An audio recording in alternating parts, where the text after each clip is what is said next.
उत्तिष्ठ भारत सर्वे भवन्तु सुखिनः सर्वे भवन्तु निरामया। आज की क्लास में हम लोग बात करेंगे डायमेंशन फार्मूलाज की। तो इसको मैं एक्सप्लेन करके बताऊंगा ताकि आप लोग को आसानी से समझ में आए। तो मैं बोर्ड का इस्तेमाल करूंगा इसमें। जैसे पहला है क्षेत्रफल। क्षेत्रफल यानी एरिया की बात करते हैं। तो एरिया हम लोग जानते हैं किसी भी चीज़ का एरिया जो होता है, जैसे अगर एक ये है रेक्टेंगल तो L इंटू बी। L जो होता है लेंथ होता है, B भी लेंथ होता है। तो दोनों का जो डायमेंशन होगा L और L होगा। यहाँ L कहने का मतलब लेंथ है ना।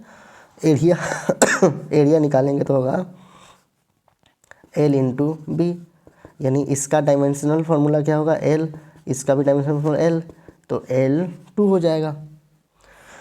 तो L2 को ब्रैकेट में लिख देंगे। ये बीमिया सूत्र हो जाएगा किसका, एरिया का, क्षेत्रफल का। इसे कहते हैं बीमिया सूत्र, इंग्लिश में डायमेंशनल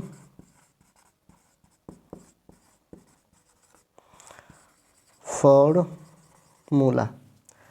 तो इसका डायमेंशनल फार्मूला क्या हो जाएगा ये। इसके बाद हम लोग आगे देखें दूसरे का। तो वॉल्यूम की बात करें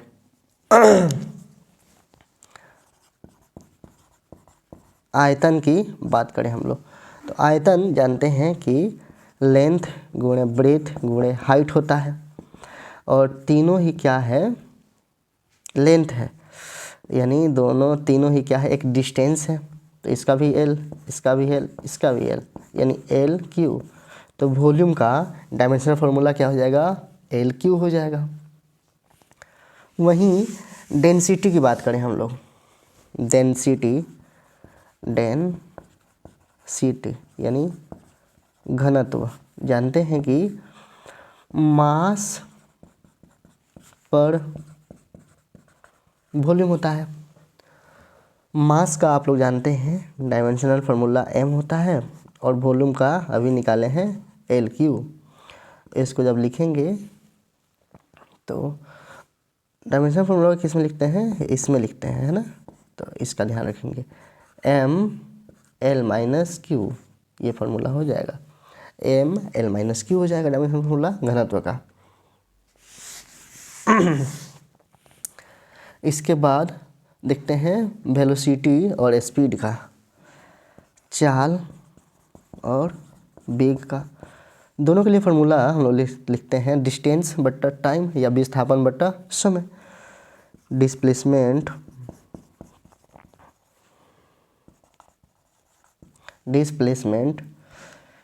बट्टा टाइम या डिस्टेंस बट्टा टाइम। डिस्प्लेसमेंट से आप लोग अवगत हैं क्योंकि ये एक सदिश राशि है, सदिश राशि है, वेक्टर क्वांटिटी कहते हैं। वहीं डिस्टेंस की बात करें तो अदिश राशि है, इसको स्केलर क्वांटिटी कहते हैं। इसके लिए हम जानते हैं कि डिस्टेंस का या डिस्प्लेसमेंट का होता है L, और टाइम का होता है T। तो इस तरह से लिखेंगे L/T-1। इससे आप लोग सभी का जो होता है यूनिट भी लिख सकते हैं। तो मीटर हो गया लेंथ का, और इसका सेकेंड, तो मीटर पर सेकेंड ये हो गया इसका यूनिट। यूनिट में हम लोग, इसमें हम लोग नहीं लगाएंगे ये ब्रैकेट।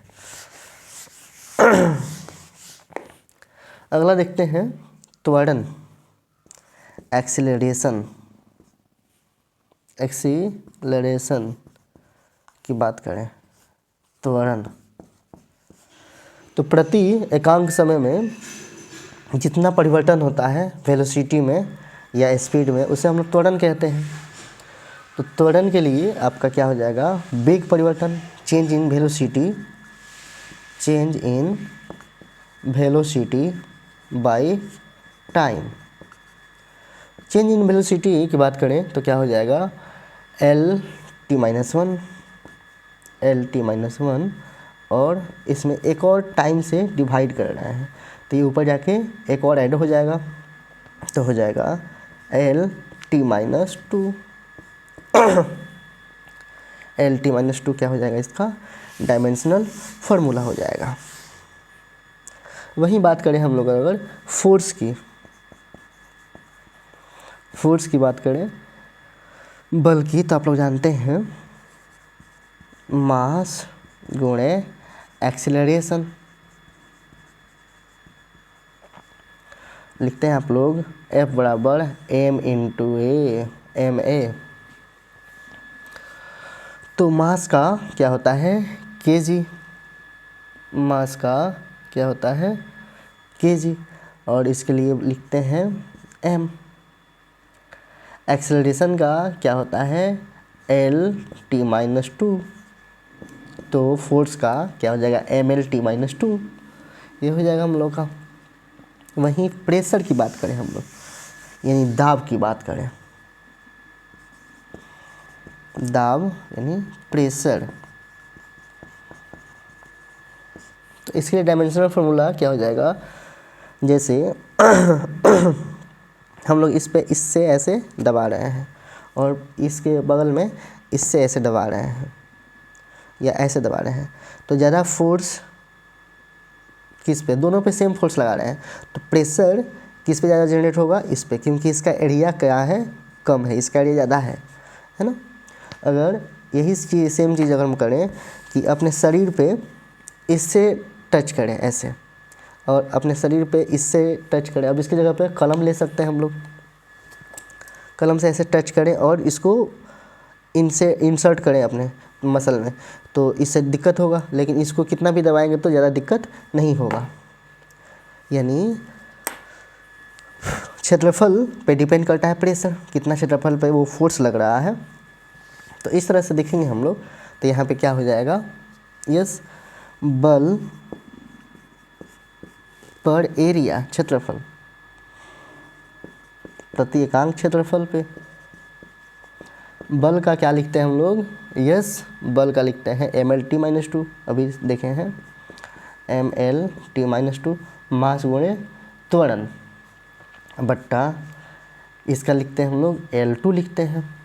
तो अब नीचे L है, ऊपर L है, नीचे L स्क्वायर है, तो एक L कटेगा तो यहाँ L बच जाएगा, यानी लिख सकते हैं इसे mL-t-2 इंटू L, तो एक L से L कट गया, L बच गया, ये लिखेंगे mL-1t-2। तो दाब का क्या हो जाएगा, mL-1t-2, ये वाला फार्मूला हो जाएगा हम लोगों का। वही बात करें हम लोग कार्य का, कार्य यानी वर्क का बात करें, तो जानते हैं हम लोग वर्क होता है Fs, force into distance, displacement, yes. तो Fs cos थीटा आप लोग पढ़े होंगे कि Fs cos थीटा निकालते हैं, तो यही है वो Fs cos थीटा। कैसे होता है Fs cos थीटा, तो मान लीजिए कि एक कोई वस्तु है, इसको कोई ऐसे खींच रहा है एंगल पे, तो यहाँ एक एंगल पे इसको खींच रहा है। अब हम लोग जानते हैं कि जब एंगुलर पे कोई काम होता है तो इसके पैरेलल वाले चीज़ फोर्स को निकालना पड़ता है।